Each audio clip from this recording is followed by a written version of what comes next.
जो आपने प्रश्न किया था कि जीव है या ईश्वर है, तो वो कहते हैं एक नहीं दो पक्षी निवास करते हैं। वह जीव को भी मानते हैं और ईश्वर को भी मानते हैं कि ईश्वर और जीव दो है। ईश्वर के ही अंश हैं, ईश्वर के ही अंश जीव है, लेकिन ईश्वर और जीव में भेद है।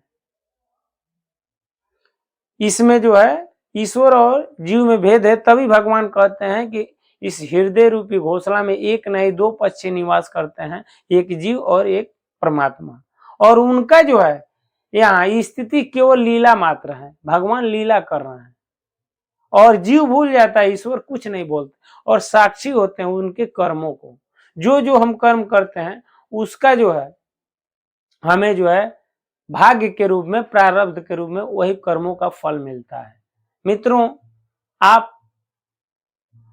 जो कहते हैं, कुछ लोग ये भी कहते हैं कि ईश्वर ही होते हैं, दो नहीं होता है, ईश्वर और जीव एक ही है। मित्रों, गीता में, भगवत गीता में आप देखिएगा, पढ़िएगा, उसमें लिखे बताते हैं भगवान कि अर्जुन, इस लोक में एक नहीं दो पुरुष पाए जाते हैं, एक नाशवान और एक अविनाशी। कहते हैं शरीर तो नाशवान है लेकिन जीवात्मा अविनाशी है। क्या कहते हैं? एक नहीं दो पुरुष पाए जाते हैं, एक जो है अविनाशी और दूसरा नाशवान। तो शरीर तो नाशवान है लेकिन जीवात्मा अविनाशी है।